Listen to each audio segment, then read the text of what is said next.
Okay, so welcome to episode 4 of the Diabetes Vault. If you haven't caught any of these episodes before, please do go back to the introductory episode where Matt Campbell and myself sort of introduce ourselves and we talk about our history. And we also, the first 3 episodes are about insulin sensitivity specifically. And we're getting some good feedback on those. And I want to welcome a friend of mine today. Okay, and this is our first guest onto the Diabetes Vault. So hopefully this is going to go swimmingly. I'm sure it will, because this is a perfect person to have on here. So please welcome Nick Cowakandas, who is better known, let's be honest, as the Diabetic Athletic. And you can sort of catch up with him on Instagram. I'll put links in below. But Nick trains people, has been type 1 for a long time. I'll ask him to introduce himself in a bit more detail in a minute. But the reason he's on this episode in particular is because the next few episodes are about exercise. And Nick's the perfect man to have on. So Nick, would you give us a bit of background about yourself, please? Yeah, absolutely. Well, first of all, Andrew and Matthew, it's awesome to be here. When you asked me to be here tonight, you're a decent bloke. I like you quite a lot, and so I would never have said no. But when I heard what we were going to be chatting about, I was very, very excited. But yes, as you all know, I'm from Diabetic Athletic or diabeticathletic.com. I've been living with type 1 diabetes for 30 years now. I suppose my role and purpose kind of runs deeper than a quick, short elevator pitch. But when summed up, it's to develop fail-proof fitness and nutritional strategies together with tools, tactics, and support systems that guide you, or I guess people living or trying to navigate diabetes every step of the way, while inspiring them to become the best versions of themselves. For some, I'm a shoulder to cry on. For some, I'm a support system. For others, I'm a performance coach that we all wished we had in and outside of high school. And for the rest, I guess I'm just the gap between the black hole of information on the internet and while trying to apply that information into our own lives and our own specific goals, lifestyle challenges, and, well, desired outcomes. Listen, that was a pretty good elevator pitch, okay? You did it. I've given it a few times. It's different every single time, though. Perfectly done. And now, hopefully, the listeners or the viewers that are watching this can now understand exactly why you're on here. This next paper, let's jump into it. So, Matt, would you sort of give us the introduction? Yeah, sure. I'll give you a kind of broad overview, and then I think it'll be really good actually to hear from yourself and Nick, actually, just to hear what you guys actually took away from it. But this paper is again one from my group. It was published a few years ago now, so it's kind of been out there for a little while, but probably not readily accessible for a lot of people. It's been tucked away in an academic journal. In this particular paper, what we were looking to do was to try and develop a fairly comprehensive strategy to prevent exercise-induced hypoglycemia. So trying to prevent those really dangerous blood sugar lows. And it builds on quite a bit of work from some previous studies, which my collaborators and colleagues had undertaken, but essentially was kind of tinkering around the edges with insulin dosing strategies. And also carbohydrate feeding. So in this particular paper, we used a relatively small, fairly homogeneous sample, so a fairly kind of tightly controlled sample of men with type 1 diabetes. And we exposed them to a few different conditions where we asked them to run on a treadmill at a fairly moderate intensity for about 45 minutes.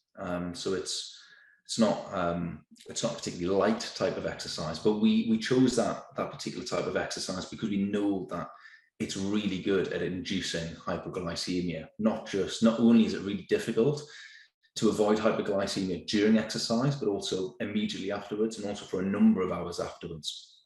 So on the kind of first arm of the study, we fed our guys a carbohydrate-based meal. So again, kind of following broad recommendations, consume some carbohydrate before you do aerobic-based exercise.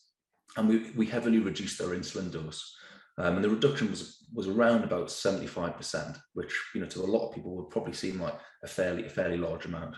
And then we asked them to exercise after an hour of having actually consumed that meal. And then 45 minutes after that, we actually continued to monitor their blood sugar responses in that kind of post-exercise period. And then when it got to about 60 minutes or so after exercise, we then asked them to consume another carbohydrate meal. And then again, we manipulated their insulin administration. So they either administered their usual unchanged dose, or they reduced their dose by 25%, or they reduced it by 50%. And what we were able to show in this particular study was that you could completely prevent exercise-induced hypoglycemia both during exercise if you heavily reduced your insulin dose beforehand, and you could also avoid hypoglycemia for the first kind of 3 to 6 hours or so after exercise if you also reduced your mealtime insulin dose by about 50% or so. The main issue that we found was that although this was a fairly protective strategy for preventing hypoglycemia during and immediately after exercise, people tended to go quite high, both immediately before exercise and then also in that kind of post-exercise period. And also it wasn't really fully protective against hypoglycemia much later on after exercise, so over the next kind of 12 to 24 hours. We then went on to publish a few other papers that I'm sure we'll kind of talk very broadly around, which kind of went back to the drawing board and looked to try and manipulate even further insulin dosing and also carbohydrates. But the reason why I picked this particular paper is because we can really explore some of the mechanisms in terms of what's actually going on, in terms of, why do you see those blood sugar dips, both during exercise and then they also seem to come back many, many hours afterwards as well. And this ties really nicely into the last 3 talks or the last 3 podcasts where we were really trying to dig down into the importance of insulin sensitivity. And obviously a lot of people do exercise because it has a huge insulin sensitivity effect. So that's the main kind of crux of the paper. We had a relatively small, tightly controlled sample, and we manipulated insulin dose both before and after exercise and explored which particular strategy was most effective. It's interesting, isn't it? Because I would say that the reason most people with type 1, I would assume, exercise is possibly not because of insulin sensitivity. It's not, I don't think that plays an initial part. I think it's more to do with, quite honestly, I think it's more to do with feeling like you're doing something that is good for you in the longer term, but also in the short term, just for your mindset. Get yourself away from, ideally, get yourself away from thinking about blood sugars. Invariably, it comes into it. But for me, I exercise on a daily basis, and I do that for so many reasons. But the major one is just for mindset, and it's the outlook for the rest of the day. And I exercise quite early, which, Matt, correct me if I'm wrong, but that's what this study was about. It was about exercising quite early in the day as well. Yeah, so this particular study, we got people in the lab almost kind of first thing in the morning, and that's particularly interesting in its own right because insulin sensitivity actually changes throughout the day. And you're right, I think although most people don't necessarily exercise because they're necessarily aware or are interested in influencing their insulin sensitivity, if you ask people with type 1 who do exercise quite regularly, what benefits do they see? Well, they'll say things, well, actually I have a much better control over blood sugars. I can lower my insulin dose. I see less variability. And when you start to kind of add all of those factors together, the root cause of most of that is actually in insulin sensitivity. Yep. So they're kind of trying to change insulin sensitivity, but not necessarily knowing that that's the thing that they're trying to achieve. It's these kind of other kind of symptoms of diabetes, which are really starting to play in. But yeah, this particular study was run first thing in the morning, and then we also did some follow-on studies whereby we ran exercise sessions later in the afternoon, and obviously the big thing there is the later you do exercise into the day, there's basically a kind of, I guess, a kind of a 12 to 16 hour window, which is, I would say, is the kind of the danger window, the kind of danger window of where you've got the biggest kind of risk of developing hypoglycemia. So if you're doing that quite late on the day, you're likely to go low later in the evening, possibly during sleep. But this particular study was run kind of first thing in the morning. Nick, what's your thoughts?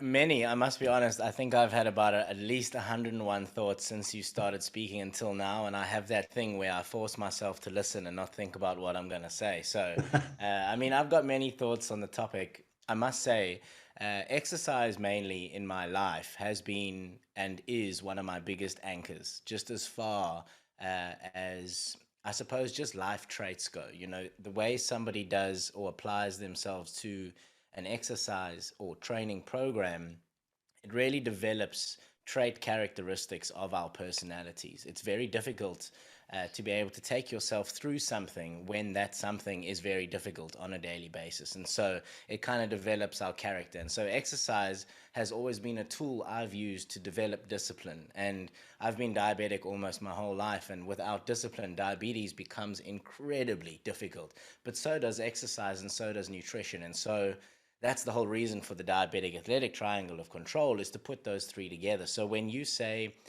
you know, a lot of us exercise for stability in our glucose levels and for our ability to be able to process carbohydrates better, and I guess that ties into peace of mind and then other reasons why we exercise. That is the biggest reason why I exercise. And well, it's the biggest reason I think a lot of us do, is because it helps us with the stability of our diabetes, which then transfers over into everything. But yeah, I mean, I must say, like I said before we hopped on here, this paper was pretty fantastic, and it was exactly spot on. The way we kind of work with exercise and the effects exercise has on glucose levels, specifically for those that I work with, is that it's got a lot to do with the type of exercise that's being done. That has a big role as to what actually happens with our glucose levels afterwards. As you said, aerobic activity, or I think you used another term, but that is going to cause glucose to be drawn out of the bloodstream, which means hypoglycemia and low sugar events. However, once we start reaching certain durations or intensity levels, even if it's the same kind of activity, that creates a different sugar level response, the stress hormones and so on at the end of training. So yeah, I mean, without going off track, I think the reason we exercise is pretty much all the same. You know, we've all got those superficial, the shallow goals that we have, like I want to lose weight and I want to gain muscle and I want to be strong. But then the real reasons start to develop down there, and I guess they all just come back to trying to manage our diabetes better so that we can manage our lifestyles better. It's a bit of a juxtaposition, though, isn't it? Because from this research and us knowing about diabetes, what you actually put yourself into is a sort of a state of, look, there's a good chance I'm going to be hypoglycemic here, or potentially hyperglycemic before or even after, depending on what I eat. Now, the difficulty with that is that's where the mindset is more important than what's actually physically happening to you here and now. And it's the long-term benefits of doing it, I think, that persuade people to and drive us to exercise.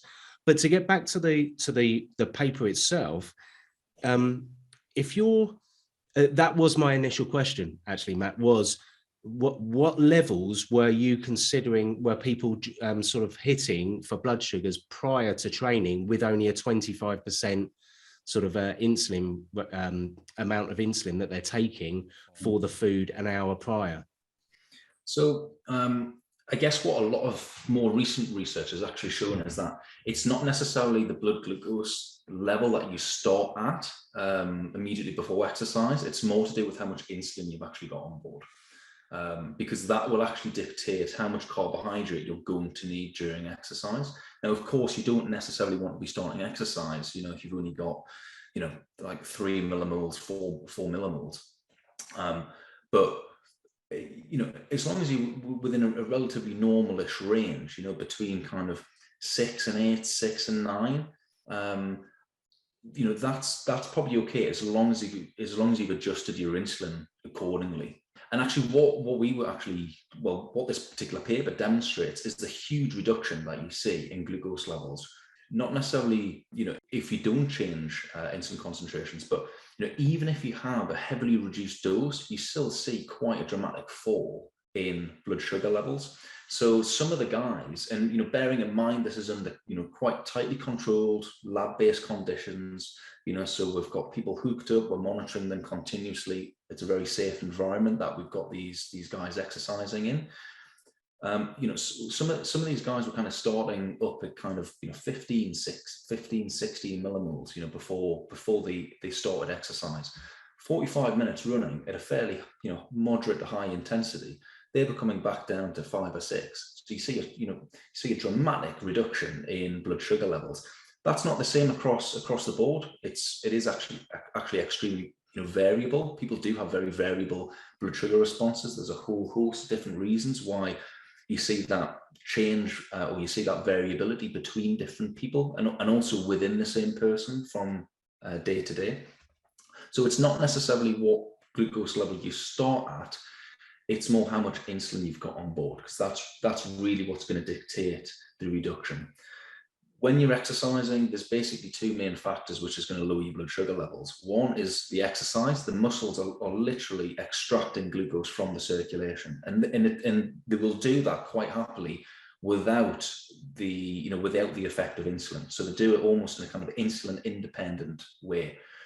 If you then superimpose high insulin concentrations on top of that, so you have a normal insulin dose, that is then going to extract far too much glucose from the circulation. I mean, usually during exercise, the pancreas actually downregulates the amount of insulin that it'll produce. So we've got this kind of normal kind of compensatory mechanism to lower insulin levels.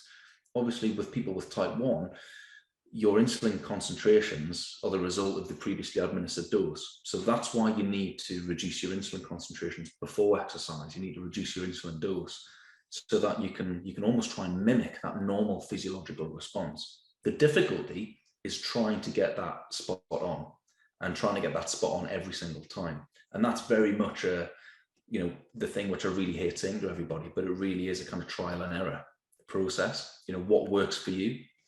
I'm sure you've probably seen that with some of your guys as well, Nick. That kind of trial and error process. I find it incredibly frustrating. I'm sure the type 1 community do as well. There isn't just one kind of silver bullet. Yeah, there's definitely no silver bullet. The one of the strategies we use here is that we have, especially when working with a new type 1 diabetic who's trying to actually grasp how to manage glucose levels and exercise, because exercise is difficult without diabetes, and now we throw diabetes in the mix and then it's a whole different story.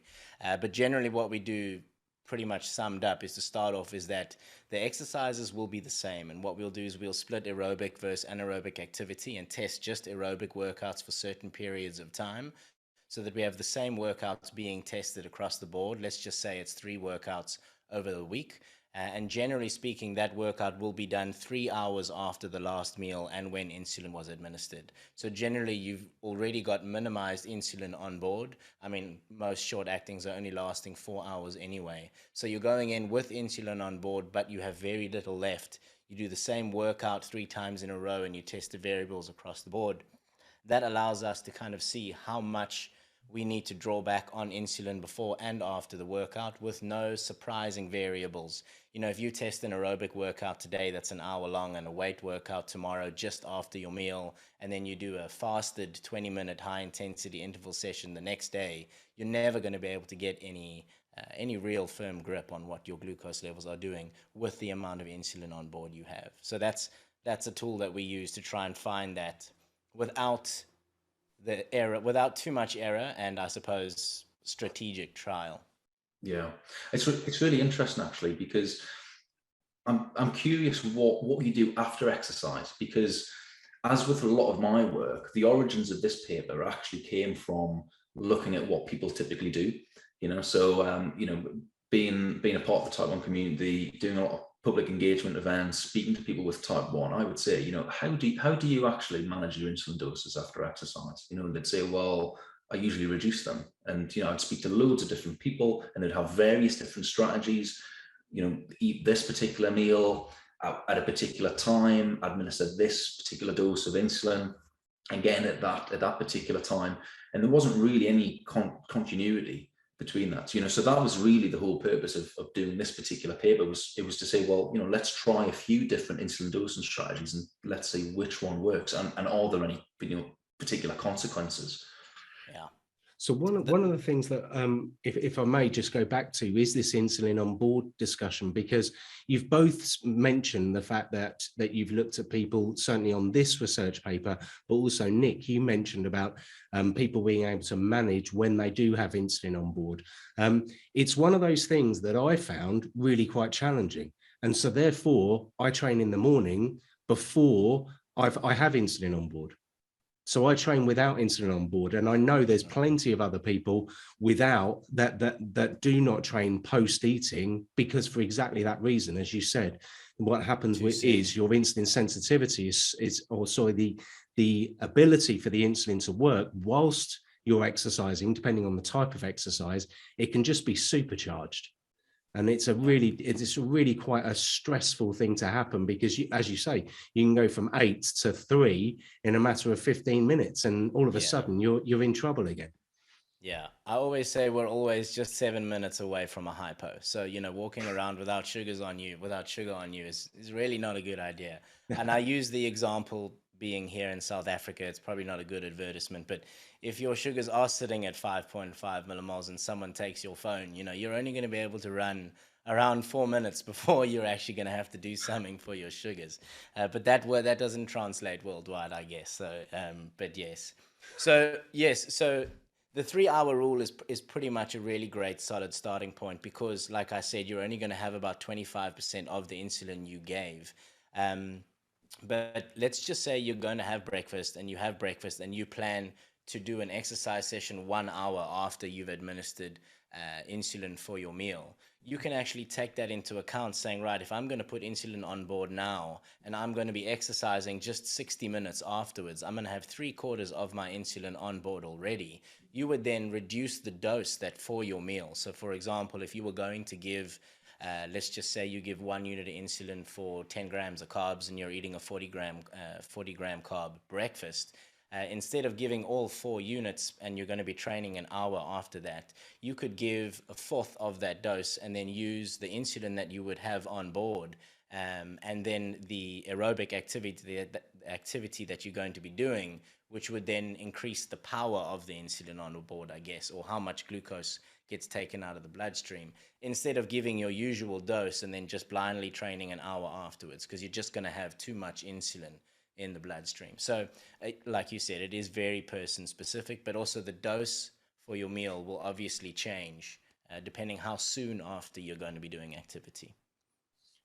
What I really liked about this was that you came to the conclusion, Matt, that if people were to reduce their insulin by 50%, what that does is you can almost guarantee that they'll be outside of going into that hypoglycemic range, which is one side of the coin, isn't it? The hyperglycemic is the other, obviously, but equally, that's quite a good thing to have tested, granted on this number of people, so there will be limitations. But it's a good thing to know that if you reduce it by 25%, you're going to be putting yourself in harm's way potentially. But at 50%, you've got less of that risk. Some people are worried about going low. Some people are worried about going high. So again, it becomes very personal, doesn't it? Yeah, you're right. And I mean, so now you're kind of talking about what are you going to do after exercise? So you've either kind of delayed the time at which you're going to start exercise, or you're going to exercise in a relatively short period, having had a meal, and reduce your dose before you start exercise. That's enough to get you through exercise, and probably up to about an hour afterwards. The reason why I would advocate having another meal after exercise is because you've obviously used up some of your stored carbohydrate in your muscles. And actually, it's a really high metabolic priority to replenish some of that carbohydrate. So your body will actually, your muscles will, even though you've finished exercising, your muscles will still want to extract glucose from the circulation in order to replenish some of those carbohydrate stores.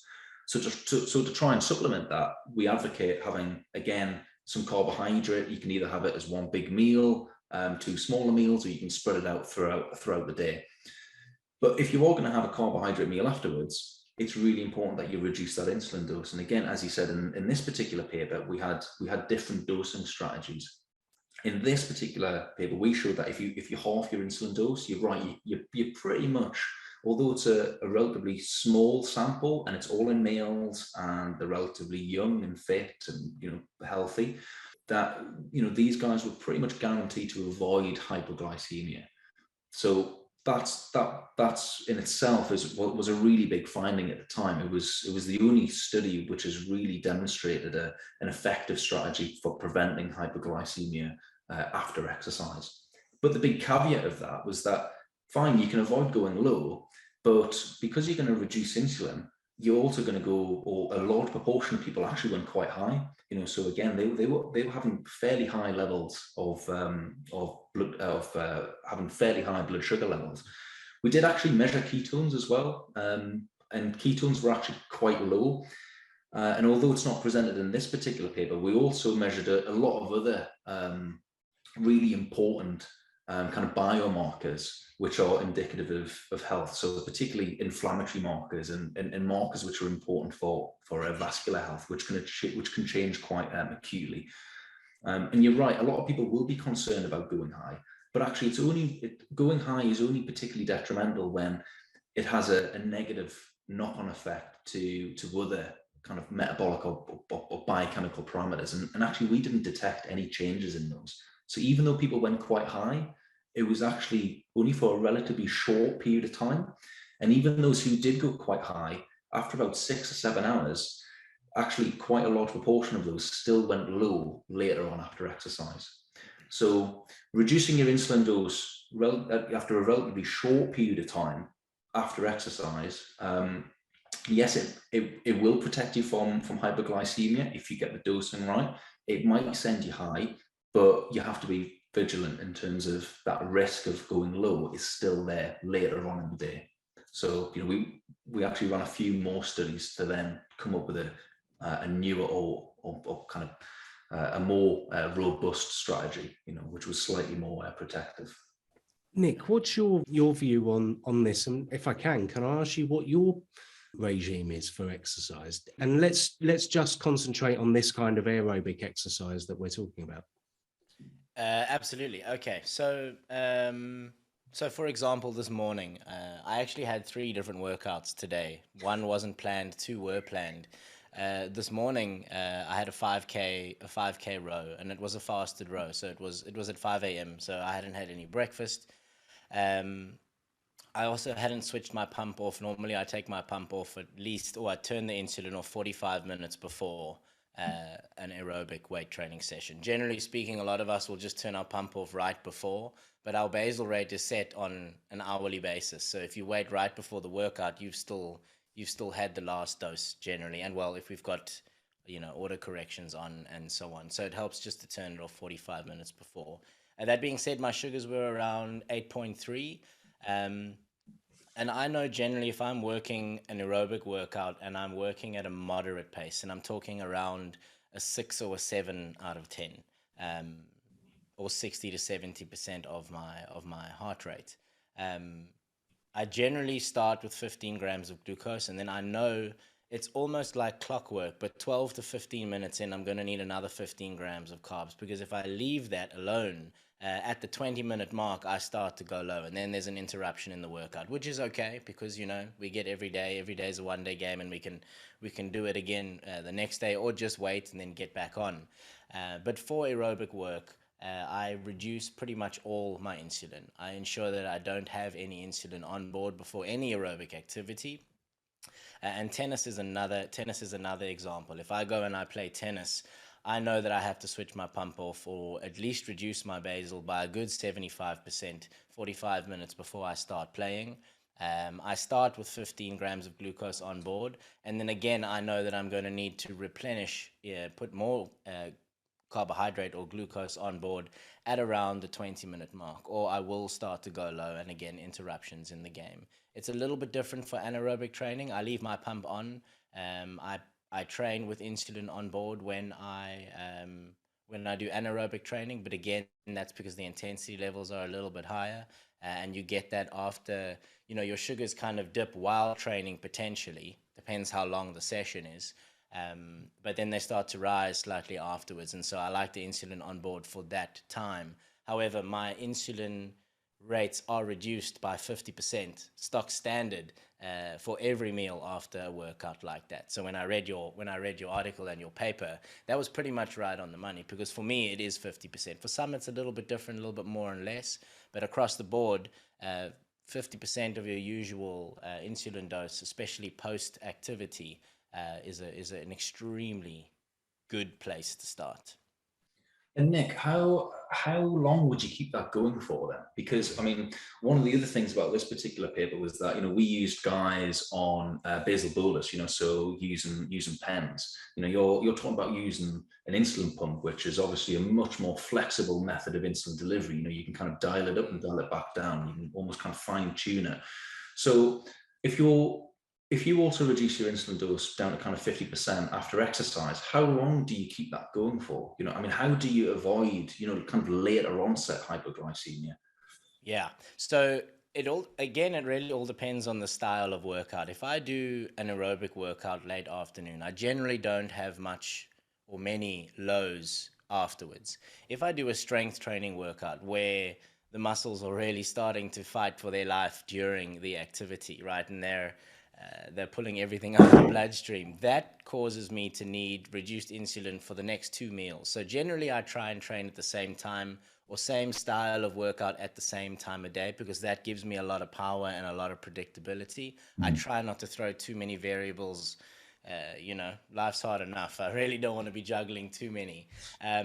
But for those that are on MDI or multiple daily injections, what I usually recommend is not to mix your cardio days or your aerobic days with your strength training days. To have days that you dedicate to strength training and then have days that you dedicate to aerobic training, because on days that you do aerobic training, you can actually reduce. And again, if you're ever changing, your insulin doses, it's good to speak to your healthcare team. But generally on aerobic training days, you can actually reduce your basal rate, because there's no need for that much background insulin. Otherwise, you will definitely start going lower, especially during activity.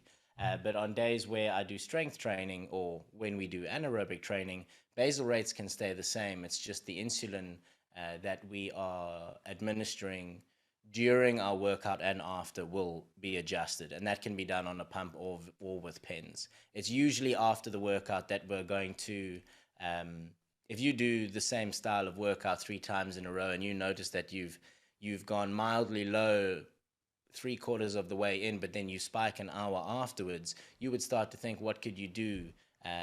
Because you can already anticipate that outcome is the same each time. And so you either reduce your bolus for the meal, or you know that you're going to need some insulin on board, even if it's a minute amount, like 1 unit or whatever it is, as you're starting to end the workout to anticipate for that spike afterwards. But yeah, for multiple daily injections and changing that up, generally splitting your different styles of workouts to different days so that you can dose accordingly, reducing basal or not, that really, really it really helps quite a bit. That's really good. Now, one of the things you mentioned, Matt, was time under the curve. And this is mentioned on social, and it's mentioned for people that have got obviously insulin pumps and CGMs and the other tech equipment that is available to people now. I think it'd be worthwhile perhaps spending 5 minutes just having a conversation about how important time under the curve is, and perhaps almost bringing that back to exercise and insulin sensitivity again. Sorry, Andrew, do you mean area under the curve or time and range? Or area under the curve. I always call it time under the curve, but area under the curve. Okay. Yeah, so I mean, really, area under the curve is just a way of trying to compute. It kind of gives you an aggregate score of, the amount of time spent within a certain range, really. So if you were to kind of add up all of your glucose, if you were to plot your glucose values on a graph, and you've got this kind of waveform, then you just simply calculate the area under that particular curve. And I think what you tend to see in a lot of research papers is that a lower area under the curve tends to be better. But you have to remember, the lower the area under the curve, then the increased risk you have of going low. It's also quite difficult to kind of calculate it yourself. And I think in terms of people, in terms of the metrics that people should probably focus on, I would probably leave that one in the drawer, to be honest. I think you certainly, if you've got a CGM, it's rate of change, which is probably a little bit more intuitive, because that will obviously influence it. Certainly if you're on a pump, how much you need to dial up or dial down that infusion rate. So yeah, I'm not sure if you had any particular ideas about area under the curve or time under the curve. The only reason I bring it up is because it's mentioned a couple of times in the paper, but also one of the things I've noticed over the years is, especially the more exercise I do, or the intensity of the exercise I do, and also how insulin sensitive I am depending on the foods I'm eating and the amount of exercise I'm doing. Yeah. What you find is your insulin works so much quicker that actually, even if you are at an elevated level, you stay there for such a short period of time when you give yourself insulin or you're exercising, that actually it almost becomes a bit more of a concern about going low than ever being high. Mm. So that's really where I wanted to reference it back to the fact that the more exercise we do, the more insulin sensitive we become. The consistency of the exercise we do, the more insulin sensitive we become. And therefore, the less time you're at those elevated levels. And again, the more you have to start to be concerned about going sort of hypo rather than hyper. Yeah. I mean, it's not necessarily illustrated in this paper, but there's a couple of follow-on papers which we did, to try and make this a little bit more of a robust strategy. And there was really two things which we wanted to try and do. So one was to try and prevent really high glucose levels after exercise, because you've reduced the insulin dose. And the second thing, obviously, was try and prevent that late onset hypoglycemia. The first thing, in terms of high blood sugar levels after a meal, that was actually reasonably easy to do. We just manipulated the type of carbohydrate. So not just looking at the absolute amount, but actually looking at the GI. So you can have kind of fast releasing carbohydrates, or you can have slow releasing carbohydrates, and simply eating the same amount of carbohydrate, but switching the type. So to something which is low GI, that pretty much normalized glucose levels in pretty much all of the study participants. The second thing which we did was that we looked at reducing basal dose as well, and the same principle applies if you're on a pump. You just kind of titrate the basal dose or basal rate down slightly. And why that was particularly important, and it really highlights what you've just said around insulin sensitivity, is because in that follow-on study, we overfed our patients or participants with a huge degree of or a huge amount of carbohydrate. So we give them a huge amount of carbohydrate before exercise. We gave them a huge amount of carbohydrate after exercise. We gave them enough carbohydrate to cover the carbohydrate requirements of the meal. I don't care how much energy they expended. We gave them enough carbohydrate to be able to replenish those carbohydrate stores. We then had to continue overfeeding our guys with carbohydrates, for several hours after exercise. We even give them a bedtime snack with no insulin. And even with a bedtime snack and no insulin, we still had, I think it was about 50% still went low during the night. They woke up with a glucose alert. And it wasn't until we actually dialed down their background insulin level, that we could actually prevent these guys from going low. And I'm sure we can kind of post that paper as well in the with this episode.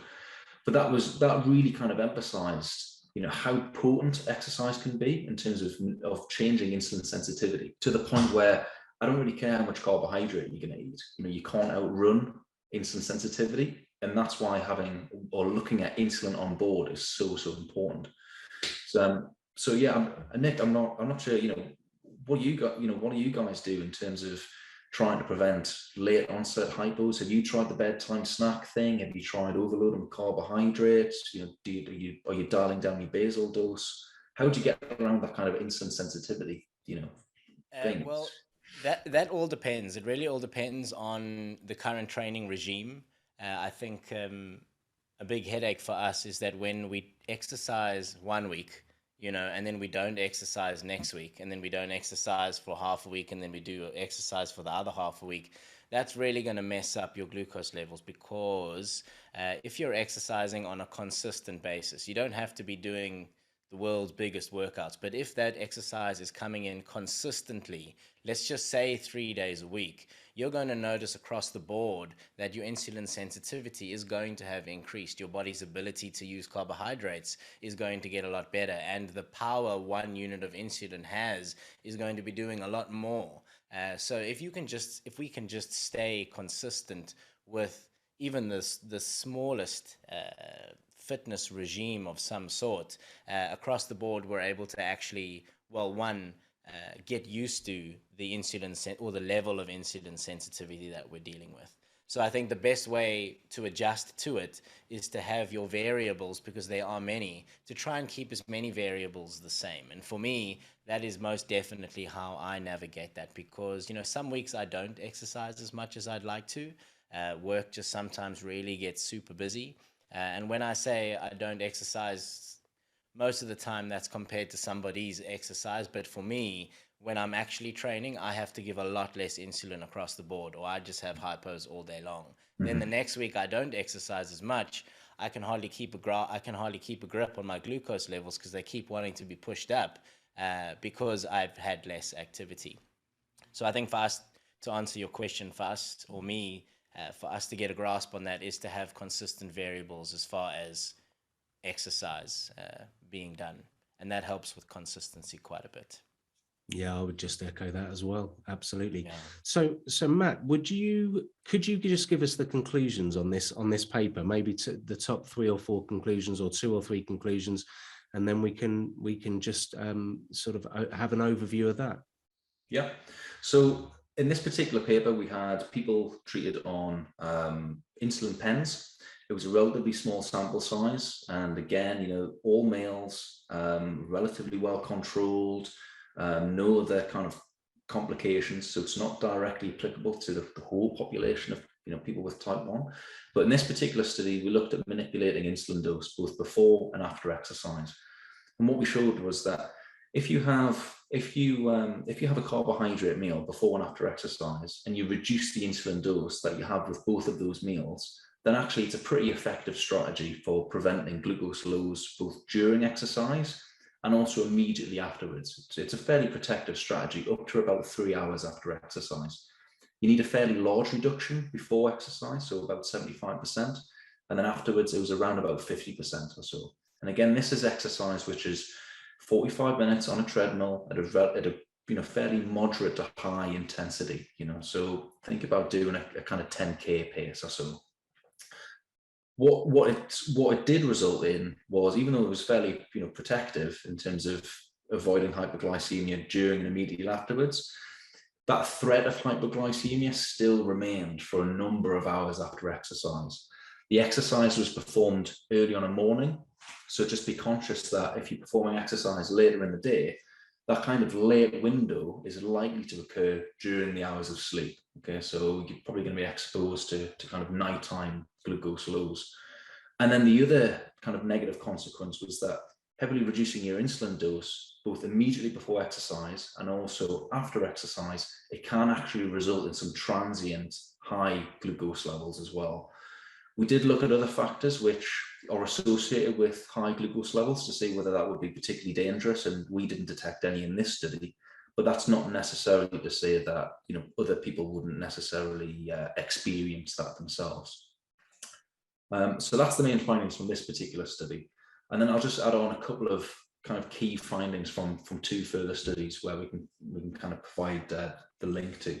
In order to try and overcome those glucose highs as a result of reducing your insulin dose, you can look at not changing the amount of carbohydrate, because that's really important for replenishing those carbohydrate stores, but look at changing the type of carbohydrate. And secondly, think about changing your background insulin dose as well, because as I said earlier, it didn't really matter how much we fed these guys carbohydrate, they just kept going low. It wasn't until we also looked at background insulin that, we were actually able to prevent hypoglycemia. And we were able to do that we measured it for 24 hours after exercise. So, that's a fairly comprehensive window there. Thank you. Nick, is there anything that you want to go through, anything that you've got to either ask Matt or anything else you'd like to sort of add? Yeah, I'd like to just ask you a question on the basal. When you said it didn't change until you changed their basal rate.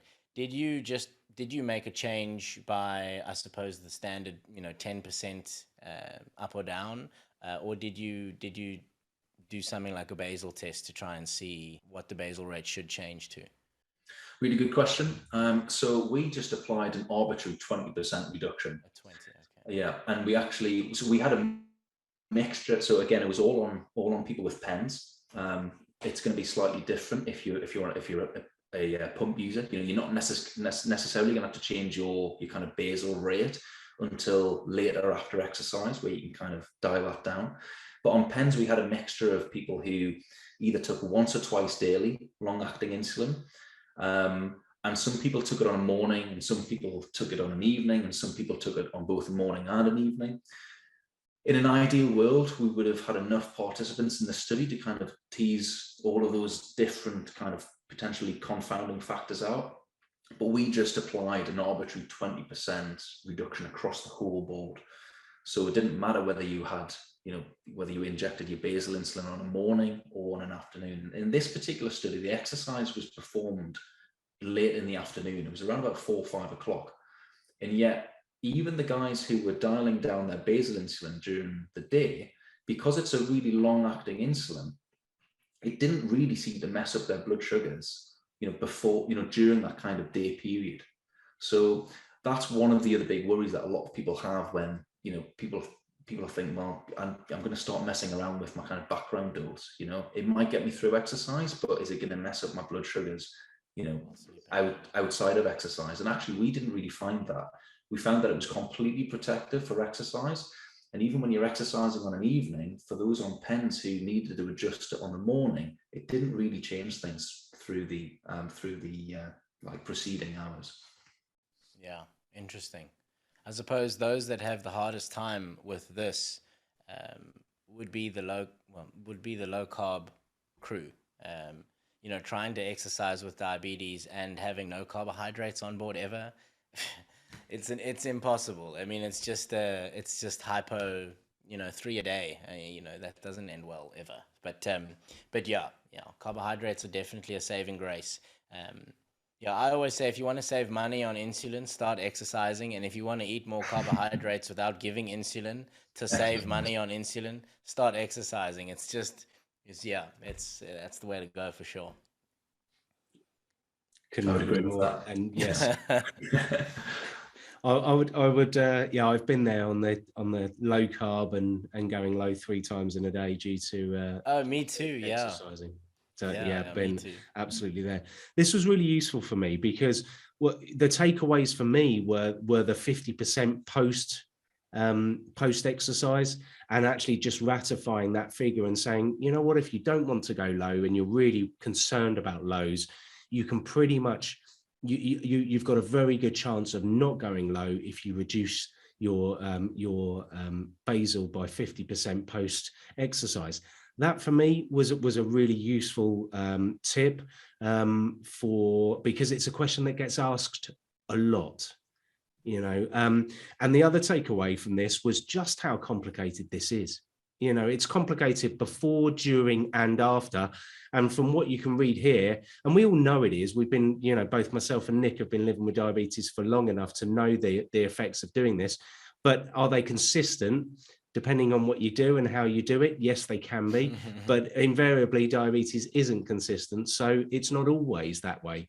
Now, the other takeaway was that you can get those effects for another, for many hours post and that explains a lot depending on the type of training and the time of day that you train. And that's why I predominantly train in the mornings now, without insulin on board. It's not the only time I train, but that's the vast majority of when I train, to try and avoid some of these things. But look, this was really useful, and thank you, Nick, for attending and joining us as our first ever guest. You've had some great questions, and you've added some huge value as well. What I'll do is I'll put a link to yourself, Diabetic Athletic, and your business, and I think if people are going to listen to this or watch this, I think they should know, or they should understand now just how complicated it is, and that's why they need to speak to people like you, and hopefully listen to things like this. Yeah, absolutely. Thank you so much for having me. I was very excited when you asked me to be on here. Like I said to you, I was quite tired before I got on here, but I'm actually feeling so pumped now. I don't actually think I'm going to be able to sleep. I won't be going to train though, that's for sure. But yeah, thank you so much. And Matthew, it was also great meeting you too. Thanks so much for everything that you've done. Likewise, thanks, Nick.